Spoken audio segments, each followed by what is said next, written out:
when I was 23. Oh my gosh. No, when I was like 21. I don't know. I was getting paid in booze for a while. So, so it's a delicacy when you're 19 getting paid in booze and comedy. That's why I know so many people are alcoholics. Yeah, because that's how you get paid. Yeah. And I don't do cocaine, so if someone offered me a paycheck in cocaine, I'd be like, can I just take a paycheck in booze, please? Right, yeah. Well, that's good for you. That's, I could see that as something that would be difficult to, or very easy to say yes to, and very hard to continue to say no to. Yeah, but again, it just depends on you. You know, I know plenty of comedians that would say yes and do say yes to the cocaine paycheck. You know, like, but overall, yeah.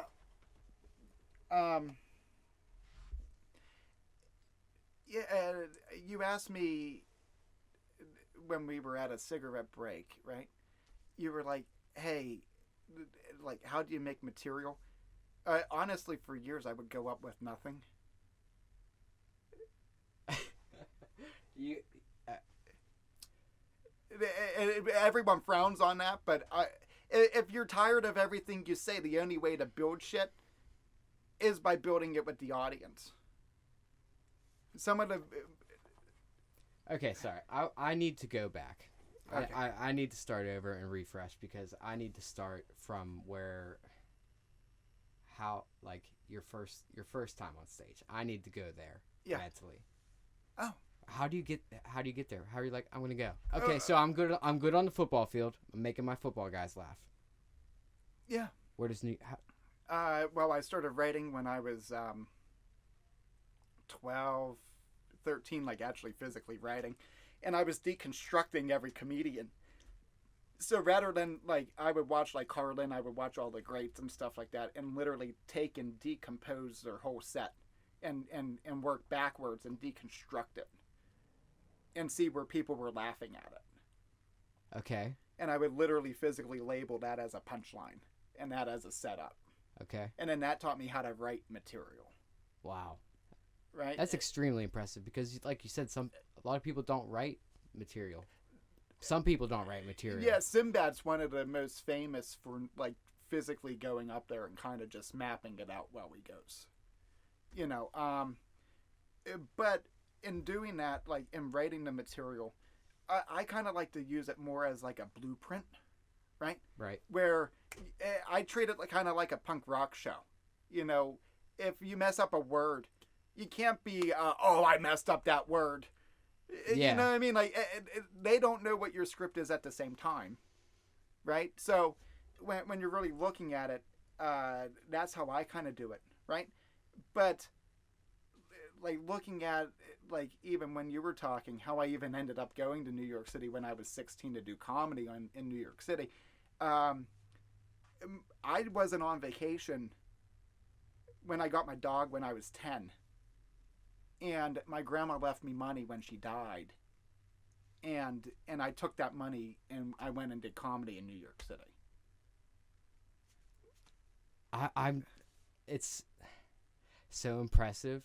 Well, sorry, I'm blown away because I had this fucking terrible image of you as being a stoner or a drunk, but I'm guessing not a drunk, but with the football, because that's where I saw you with those football guys. So I kind of associated you as a jock. But I knew you went and did comedy, so I had no idea that you are constructing and writing and conceptualizing such things before I even knew that I wanted to write. Like I wasn't in that. I was nowhere near that headspace to be like, I'm gonna go do this. That was not when I was 16, 12, 13. Well, that's very impressive, is what I'm trying to say. I mean, I had such a bad impression of you. I'm very sorry. I guess a lot of people did. I don't know. But I think because of who you were researching, who you're watching, I think because of that, you won. Because I thought you were just some guy, some idiot or something because I'd never seen your comedy. I never heard you. You also have to realize I had 3 businesses in school that were operating under the table. I stole Pop-Tarts out of my locker. Okay. For Christ's sake. Entrepreneur. But I was also trying to figure out how to build a brand. Right. Entertainment industry is just a branding thing. Your name's what you're trying to brand, Sam. That's all it is. I just don't understand how you were thinking that in high school. Oh. It's just I don't know. I'm so happy for you. It's very impressive. I mean, I'm not successful yet. Well, I mean, my last episode was on finding your own happiness. And what have you done? I don't have a home. I don't have anywhere that I have to be. Yeah. There's a lot of people that love that concept. I love my home. I love to have a place that I could go and be and stay. But I hate that. Yeah, a lot of people hate it. I see that. Like you have a woman, you have a kid, right? I don't like that. You don't like her? No. No.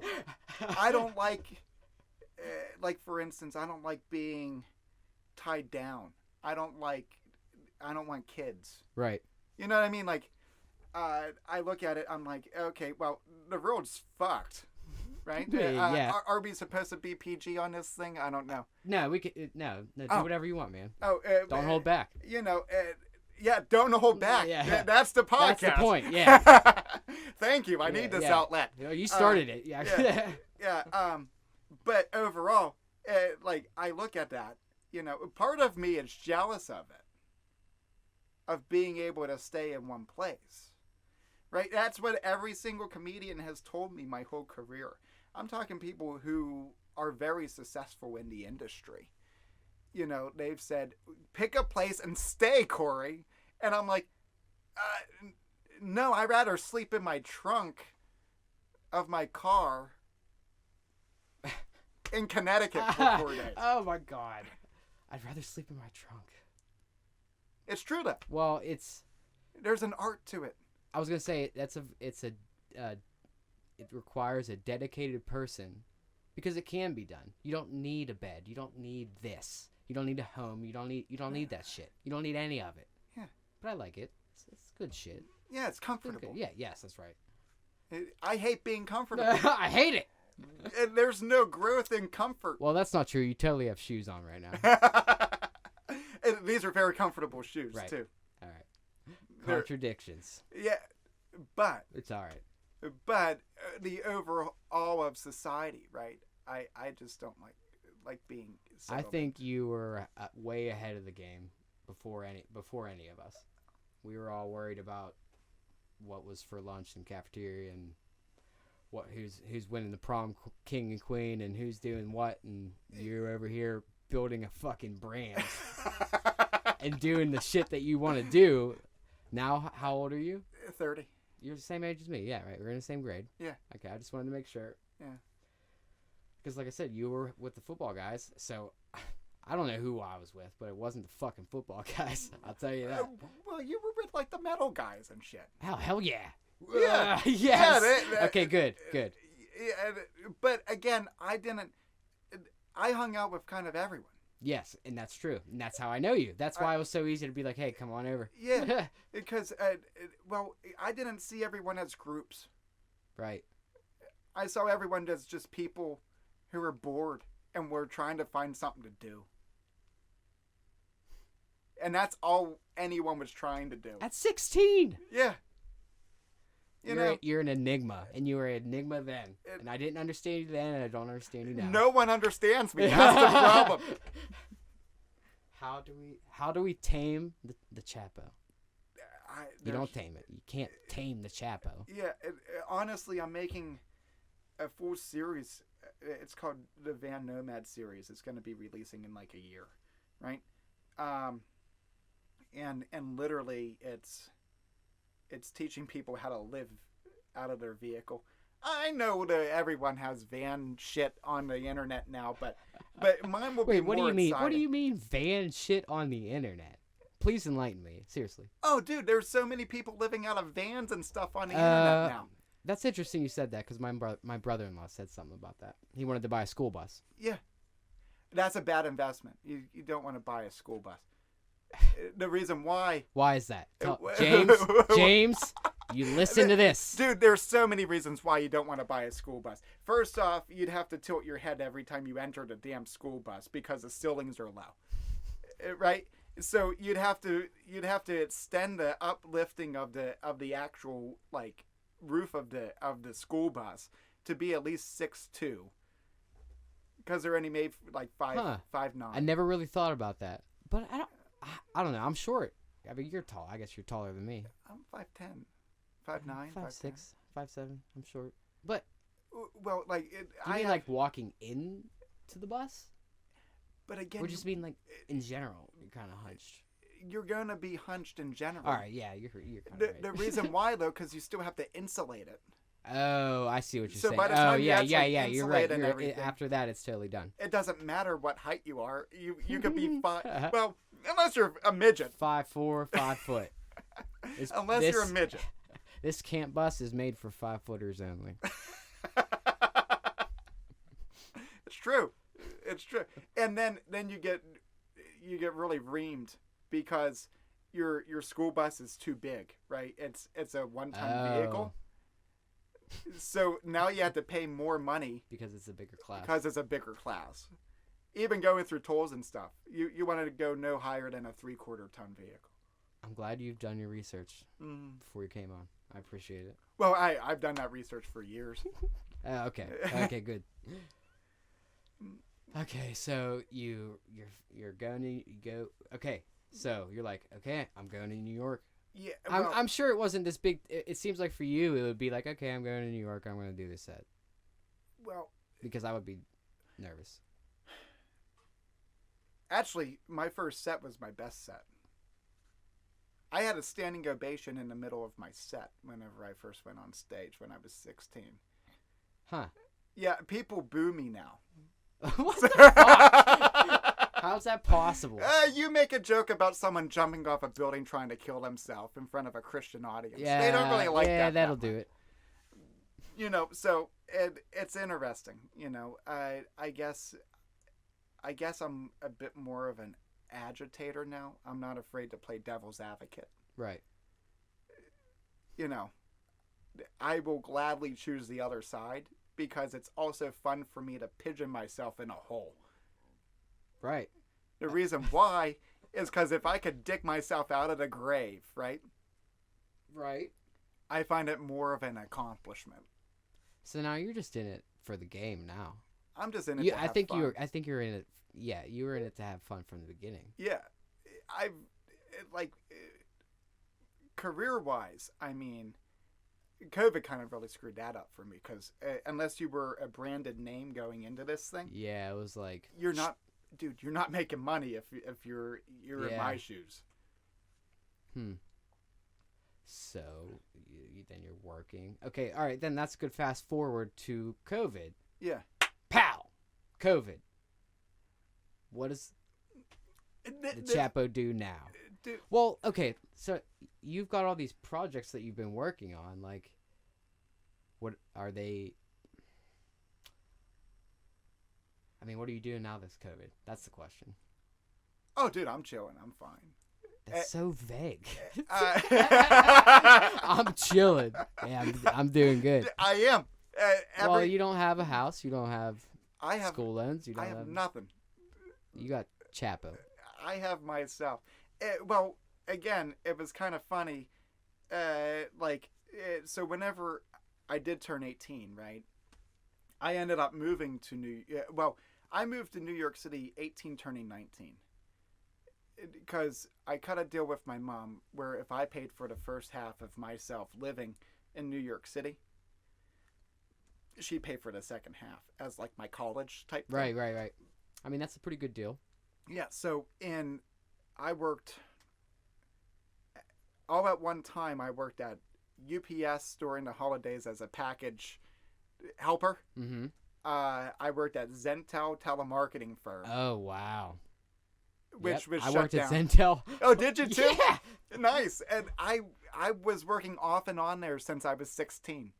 Huh. And they kept rehiring me because I was better than the meth heads that they would hire. Oh, man. Here comes Cory. Yeah, Cory's back. Bring him. Come on, Cory. He'll be good for a month. He'll be great for a month. Yeah, I mean, probably sell more in that month than some people. No, I wouldn't sell at all. Oh. I wouldn't sell at all. Dude, I was already making $10 an hour after the first week. That was like more than working at McDonald's. So I would just ride it out, get fired, go sell Pop-Tarts in school. Shit, Pop-Tart game. You can bring that back. Just get a little trolley or a rickshaw. No, they gave that position now to special ed kids. Aw. I thought you were going to say automated vehicles. No. That's in 10 years. Okay. We're not there yet. The automated Pop-Tart carts? No, like all the kids that have special needs, it builds social skills. So they give them a damn cart and push them. That's a really good idea, though. It is. Yes, but it was innovated by me. Oh. I should be getting residual income for improving the social... Wait, you're telling me that's an idea right now? People are doing that? Yeah. I feel so sheltered talking to you. What else can you tell me about? I guess I'm in this shed now. It's like my rock. Enlighten me, Cory. You're out there in the world. Well, where are you going next? I'll be in Connecticut next. Connecticut? Yeah. I'm hanging with one of my oldest comedy buddies, who kind of just lives in the backwoods now. That sounds like a good idea. Yeah. So it's fun. We're just be hanging out, drinking some beer, and I needed a resort week. Yeah, you just need to take a break sometimes from the hard life.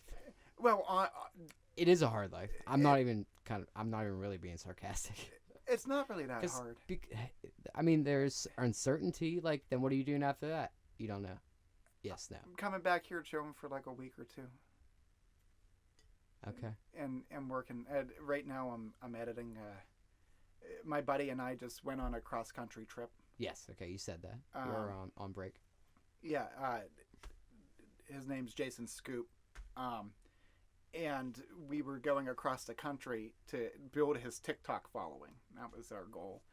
And it was successful. So that was really interesting story you told me. So what kind of video do you post in the first location? You're like, hey, we're here. Well, he does impressions. He's an impressionist. Oh, okay. He's actually won festival for being an impressionist. Will it be like a funny video in each different location? It was a funny video in each location. Yeah. Jason Scoop 2's his actual tag. Okay, Jason it's TikTok? It's at Jason Scoop 2. Yeah. Okay. And it actually, Scoop and I, we've known each other for like a decade. Maybe 11 years, something like that. We don't really remember because we were getting paid in booze at the time. So it was sometime between the time I was 19 and 21 that Scoop and I, were drinking and hanging out. So we don't really know when we were friends, but we were friends at it. But we remembered a place, Karma Lounge. That was where we... Right, you just went. Yeah. Living free. Well, New York City sucked. I hated New York City. Yeah, the city. I think all cities kind of suck. I mean, they're good, but they suck. Well, they have their place. Yeah. Right? Yeah, I suppose. Like, when I was 18 and I moved there, I worked 4 jobs about 100 hours a week to get to New York City. Right? Mm-hmm. And then when I got to New York City, I had to work another 100 hours a week to make a name for myself in New York City. Yeah. Okay, so how long are you in New York? I was there. I paid the first month of my 5th year. Wait, what? I paid my first month rent of my 5th year. Oh, okay. And then I was like, I need to get out of here. and then Okay, yeah. I went to Traveling Orlando. comedian. Right? Okay, you went to Florida. Yeah, because of a good friend of mine helped me get into comedy clubs in Orlando. Okay. You find a place in Orlando? I gave myself 2 months, and I was like, okay. Well, at the time, I was working 120 hours a week. I was sleeping Tuesday to Wednesday, and that was it. I was up the rest of the week. Not even on cocaine or anything. Oh, man, you're just working and doing comedy. Well, because I hear you work, or do you mean comedy hours or work hours then plus comedy hours? Yeah, you don't get paid money in New York City comedy unless you're Oh, yeah. Well, I mean, that's what I mean. Yeah. Wait, unless you're what? a name. Oh, yeah. Yeah. And pay is $20 a set. Yeah. And then on the weekends, it's $75 for the big guys. $75 a set. But they're only 10 to 15 minute sets, so you're looking at trying to do 5 sets in a night if you're like a successful comedian. Okay. So that would be like That $400 could or whatever. that could compound pretty well. Yeah. So, yeah, whenever I was in New York City, my last year and a half, 2 years, I was working full time at Chipotle during the day because I was getting free food. Because before that, I went. Good idea. Idea. I went 2 years eating 4 days a week. Oh, that sucks. But that shows your dedication, my friend. That is true. I kind of liked it. True. You're doing what you love. Yeah. And I honestly now I just take days off of not eating for like 2 or 3 days, just to get myself back to that main routine. Right. It's true though. I just take days off. Of eating. Yeah. Not today. Typically, I'll do like a 45-day fruit water fast every year. I've done that for 5 years, where I just eat fruit and water. Eat fruit and drink water for 45 days. Are you joking? You're not pulling my leg? No, I do that every year. 45 days? Of fruit and water. Any kind of fruit. Any fruit. Yeah. So, describe the logistics of this. It actually takes care of my acid reflux. I mean, you just carry fruit around with you? No. I'll go out and buy it and stuff.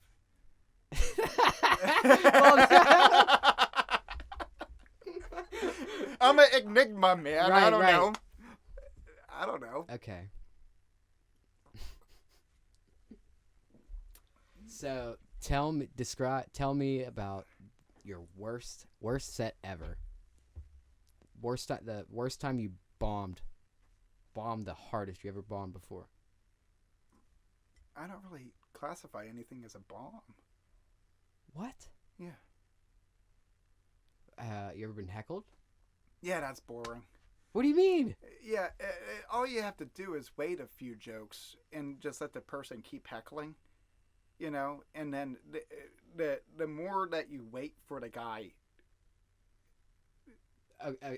and you not respond, exactly, you're building the crowd's anger audience or attention towards that person. Exactly. So whenever you decide to destroy them, okay, yeah, right. You can say whatever you want, and no one's gonna care because they've just been listening to him. And they paid to go in. Interrupt the show. Yeah. So you just have to wait, dude. Like, actually, I used to have a joke specifically when I was 17, 18 to practice hecklers. It was practice yeah. Oh. I specifically made a joke, right, to get a specific person to heckle me. It was, I don't get why people have sex or go out with redheads. Don't you know that red means stop? That was the joke. It's not good. I like it. But I knew who would heckle me. A redheaded chick. Okay. And I would wait 5 jokes later, right? And say, calm down, you stupid fire crotch. See, that's my point.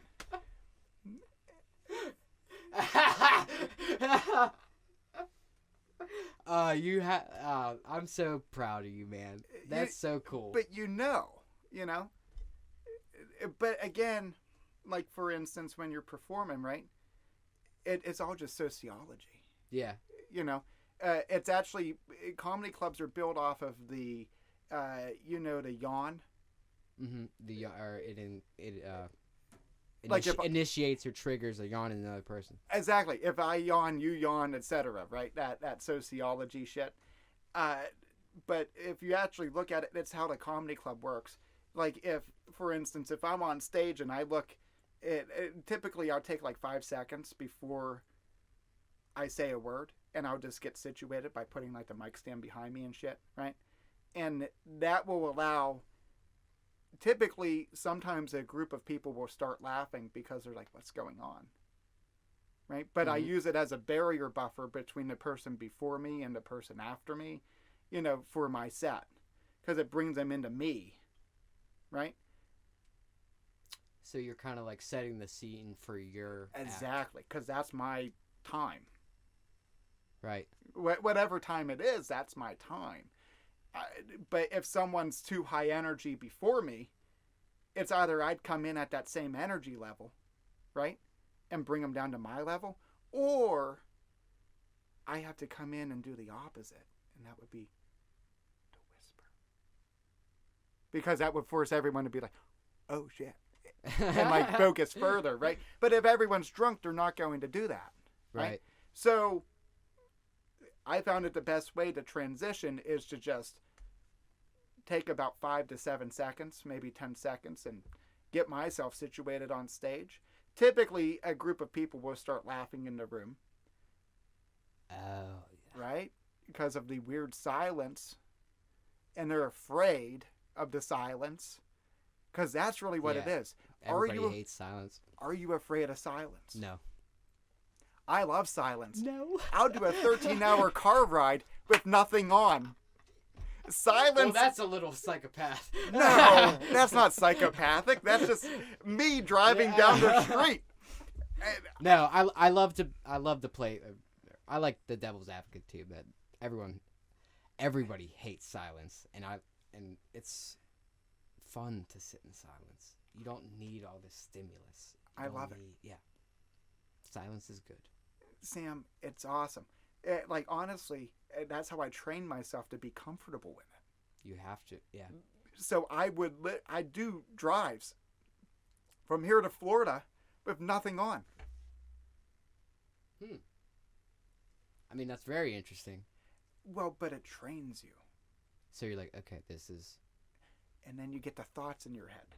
But the reason why people hate silence is because they have to face the thoughts in their brain. They're afraid to face themselves. And that's all you have to do in silence.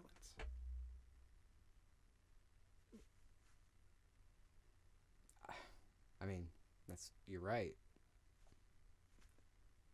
And they're like, oh, I'm stuck at this shitty job. How do I get out of this job? All this shit will come up. That's heavy, man. But it's true. Yeah. That's just the truth, bro. It's, and that's the normal psychology of the average normal human being that's raised in the society that I see. Work in the room. So once the people start laughing, guess what? You say you're set up to them, and then you start putting your punchlines to the people who aren't laughing.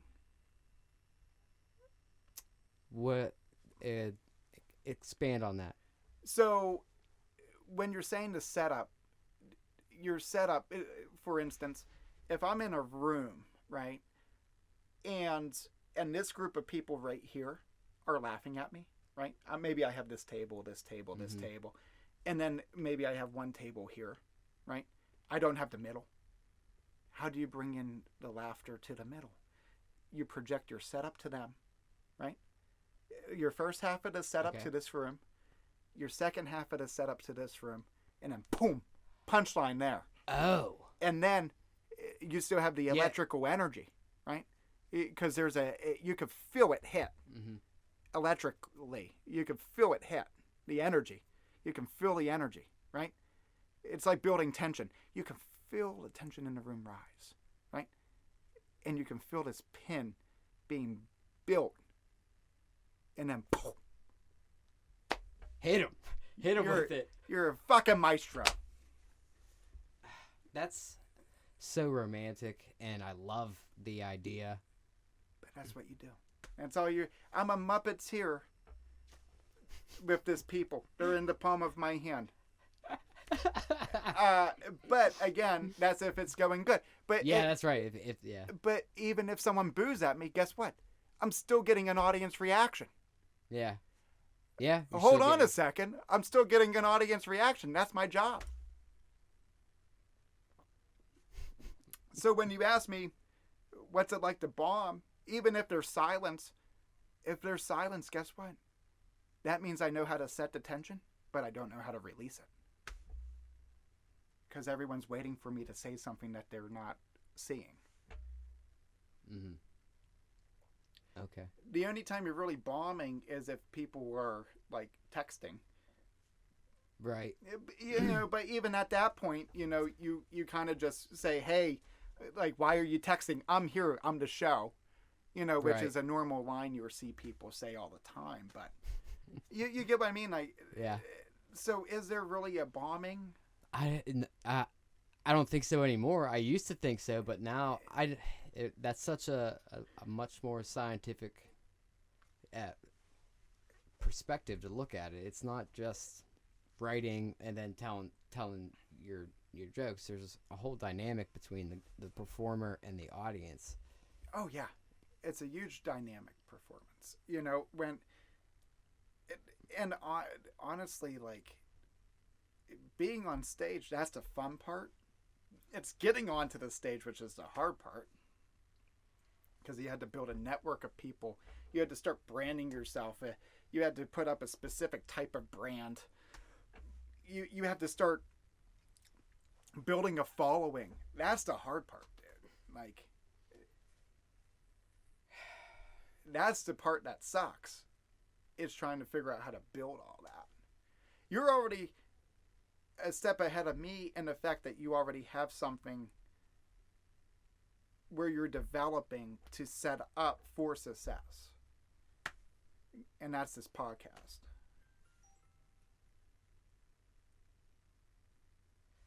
I'm set up to develop for success? Yes. Meaning you're building a personality for what you're becoming, where Don't Hold Back is your name, right? Mm-hmm. I'm Sam Slates with Don't Hold Back's podcast. I'm in your face, bitch. Well, I don't necessarily go about it like that. I'm just saying. I'm in your face, bitch. Come on, I want to hear it. I want to hear this shit. I'm Sam Slates. I'm in your face, bitch. I want you to say it. Own that shit. I'm Sam Slates. Don't hold back. Oh, uncross your legs. Have fun with it. You're uncomfortable now. Yeah, you're right. I made you uncomfortable. Yeah, because I don't want... it's not don't hold back because of anger. It's don't hold back because of... Fuck. I'm Sam Slates, but don't hold back. See, I never wanted to be the character. But I wanted to be the one who was able to talk to the awesome creators and artists. Because I'm an artist and creator myself. I know. You've always been playing musical instruments and shit, right? Yeah. But again, you're why people are tuning in. I'm just a subcategory for what you're putting out. Right. And that's what I've been told. I have to comb myself to be that character. Who do you want to be, baby? It's a nice road out there. Have fun. Fuck. I'm myself. I'm not going to be anybody but myself. And that's because there is no privacy. None. Yeah. So I don't want to be in 5 years from now in a nice podcast where I can make money and then have all this stuff come up and be like, you lied about this, you did this. I just want to make sure. That's why you're not holding back now. Yeah. I mean, that's right. I mean, right. telling it. I don't know. You tell it how it is, man. I'm here to talk. I mean, I want information for you. I guess I'll just keep going back and forth, not wanting to be the character, but I have to be. You are. No, I don't. You are the character. It sounds like you need to sit in silence more and own yourself. Yeah. I mean, I'm good at it. Again, but that's what it is, bro. That's what it is. You know, it's one of my favorite people to watch. You're going to laugh at this. You know Alex Jones? Oh, like the Alex Jones? Yes. Yes, okay. The most amazing entertainer you'd ever see. He is exceptionally hilarious. Hilarious is an understatement. How entertaining he is. But that's the thing too, which cracks me up because for about a decade he's been proven true for him as everything he's said. Yes. But I think that's what's so enticing about it. That's what's so amazing. There's poison. The poison. Oh, I don't know how to say this. I'm fucking retarded. My brain force. Everyone's after me right now. I'm sorry, Alex. I love you. I love him too. But again, I don't even. Yeah. Again, that energy that he Yes. gives and the passion is what everyone's striving for, and that's why I'm sad DMX died, because he had so much raw energy, and he was passionate, and his lyrical ability is what actually took people through that tough time that they've been in, because he's already been talking about how he's been there. Right. That's the reason he sold over 75 million albums multiple times. He's like the pre-influencer. Yeah. Yeah, but he can drive it. I mean, that's correct. I have to. It's an influence. People are watching this, and they're watching me. They want you, buddy. Well, then I'm gonna be myself, and this is Sam Slates from Don't Hold Back Entertainment, and I'm here telling you not to hold back, because that's Sam Slates. I'm not crazy unless I'm hammered drunk, which doesn't happen very often. Like, I had 1 pounder and I'm kind of done. Like, I'm good. But that's Sam. That's me.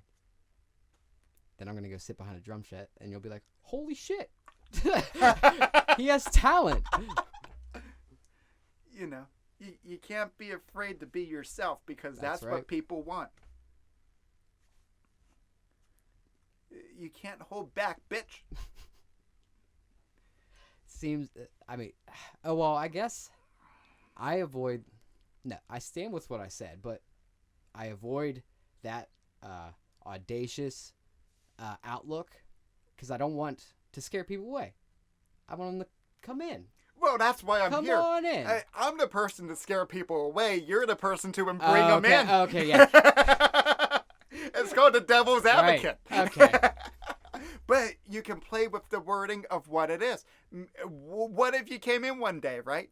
And you were like, I'm having a pissed off day, man. You know, but that tone needs to be the driving force of it. That's why I treat every show like a punk rock show. If I'm angry one day, right? I'm not going to come in happy on stage. Yeah. Hey, how are you today? I'm going to play some punk for you. I'm going to have some jokes for you, and I hope you laugh at me and sit there. No, fuck that. You know, I'm going to come in and be like, fuck you. I don't feel like being here. Yeah, but that would work too. But that would work too. Yeah, exactly. Because they're feeling the realness of what I actually am presenting to them. That's it. I've always wanted to do comedy. I've always thought about it and always had kind of a secret itch to do it. Yeah. I figured that's why you asked me from what you asked me. Yeah. I already figured that. Yes. I mean, yes, because I hit all the musicians with how do you start, where do you get your influences, how do you create. Yeah. It kind of rolled over, but I definitely always had that like desire to do it, but not anymore. That's so I'm impressed. With what? Super impressed. With with the enigma that is Cory. Oh, well, thanks. I just don't know how you do it. I guess we're sitting here across the cajon, Yeah. wondering how each other lives, because I'm the musician that lives in one spot and you're the comedian that travels from place to place. Yeah, I mean, I live in the back of a van that's not even completed yet, so. Oh, so are you creating a van? Yeah. Of your own? I do. Yeah. Okay. I'll give James your phone number. Oh, cool. Yeah, thanks. I do. Yeah, I actually built a whole floor plan and stuff. I had to teach myself how to become an architectural drafter. yeah, I would assume so, since you're kind of custom building. Dude, I don't. So then, where's your computer? Where do you do all this work on applications and integration and? My house. Well, you have a house now? No, I at my parents' house right now. Okay. Yeah, because I'm in town at my parents' house, and then I'm going on the road again. Sly dog. Yeah. Come in, use a computer. Go But do some shows. Dude, typically I don't have shows right now, bro. Oh yeah. COVID happened. COVID. I'm screwed. I'm having fun living off of 5G infrastructure investment stocks. Right. You like the definition of diversify, man. Well, you had to realize I was an initial Bitcoin investor in 2013. What else are you gonna drop on me, Chappo? Well, What else are you gonna drop? I'm just being truthful. Yeah, I got out of it whenever the FBI raided it because it was for illegal drugs, and I thought everyone was going to get arrested that had it. Right. So if you were in 2013 and you didn't sell, you're a lucky dog. But again, you were like, okay, I'm not selling drugs, so I'm okay. But right. If you're making that offside income, yeah. No, I'm kidding. I don't sell drugs, but I wish I did. I'd make way more money. I wish I sold drugs. That would be fun. Well, they make a fortune. We know a lot of people who've been arrested for selling drugs because they're stupid. That's true. They're stupid. True. Look at someone like Tom Morocco. Tom. Did he get pinched? Yeah, he was arrested with like 398 pounds of marijuana. Oh yeah, you're right. He's locked up for multiple years. It's like, why would you go so big? Yeah. Tom, he was a cool guy. I liked him. I really liked that guy. He was awesome. Yeah. I thought he was fun. I mean, he's a good kid, man. Smart guy. Very smart. But then he got dumb because he started using his own supply, I'm sure. I don't think for some reason the fact that he had that much weight, I don't think his using was the reason he got caught. Honestly. Yeah. There's a different reason. I don't know. I'm still trying to figure out when they picked him up. He had this giant gash across his face. I was like, man, he became hard.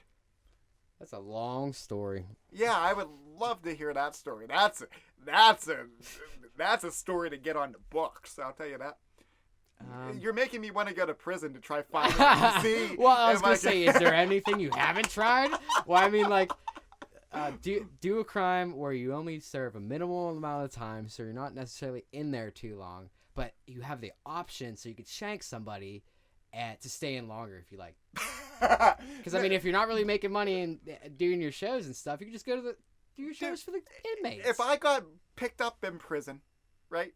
I come out with a master's degree because you get free education. You son of a bitch. It's true though. I would come out with a master's degree, man. Like, why would I not? I'd be like Larry Lawton. You know Larry Lawton? No, I really don't. Oh, dude, Larry Lawton. He was like a giant jewel thief. Dude, he could tell you the science of it all. I spent my buddy when I was on the road trip. He's like, dude, you got to look up Larry Lawton. You'd love him. And I was like, oh shit. I spent like 4 hours one day just bullshitting watching Larry Lawton, and he could tell you like the best way to steal like jewels and stuff, and the sun hitting the building, and what time to rob the jewelry store and all this shit. And he went to prison, and now he's like a lawyer because he was in jail for like 15 years. Huh. I mean, educate him. Why not? Well, yeah. He could probably own the jewelry store now. Yeah, right? Like, I'm your boss. Well, what was your background? Oh, I used to steal jewels, so that won't happen anymore. Promise it won't happen anymore. Not under my watch. So I'm pretty beat. Is there anything that you wanted to plug or talk about? Or plug first. Do you have anything upcoming that we should talk about? Or you want to? I have nothing. Okay. And then Social medias. Oh, yeah, and my social media, you can follow me on Instagram at Cory, Cory, Chappo, Chappo. I'm not related to El Chapo, everyone asks. I'm glad I didn't make any El Chapo jokes. Thank to be God. honest. Everyone makes them, and I'm like, stop it! I would not be here. Sorry, I should have not slapped that table. But I wouldn't be here if I was related anyway. Okay. I'd be spending $13,000 on rubber bands and wrapping his money. So glad I didn't make an El Chapo. Thank you. I was just trying to prevent you from doing that. You saved my life. It's okay. Is it, so that's your only form? Or that's the only platform that you're on, I should say? Instagram. I have Instagram? everything. Facebook. It's the same thing, Cory Chappo. Okay. Yeah. I don't have a TikTok, though. Which is weird because you were running around with him. You think you would have been like, jump on that bandwagon. Or not a bandwagon, but you're Cory. You're building your brand. Yeah, I know, but You're so easygoing. I have nothing to do on TikTok. I see all the people on it. I'm like, it's cool, but I'm very meticulous. I look at the world and the country, and the whole world as different maps, like a risk board that I have to take over. That's how I view society. Okay. Yeah. So, what's the battle plan, Cory? Tell us the battle plan. I honestly I need to know, like, because you're not gonna tell us. All we know about is, dude, I'm still following the same path that I had when I was 16. Whenever I took Mr. Rushnock's history, world map, and I circled it, and I categorized it into 4 different sense of humors of America. Northeast is overly sophisticated. The South, you want to be like a character. They're all character based, right? Midwest is a combination of actually all 3. That's why you see a lot of people coming out of Chicago, because they can translate to the Northeast, the South, or the West Coast. And West Coast is all image based. Now you're definitely over my head. How did you know that? I don't know, but I knew it. I wrote it on a piece of paper. That's it.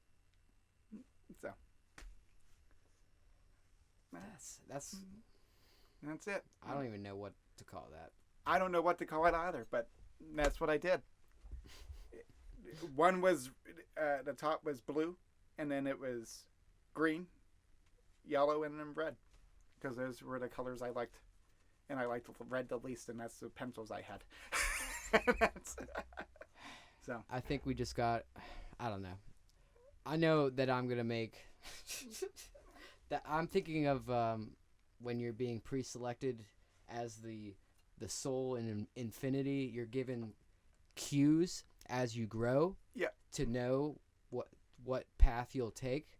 Something like that will be when you're a child of whatever age, and you have something in your brain that you mentalize that was put there. Yeah.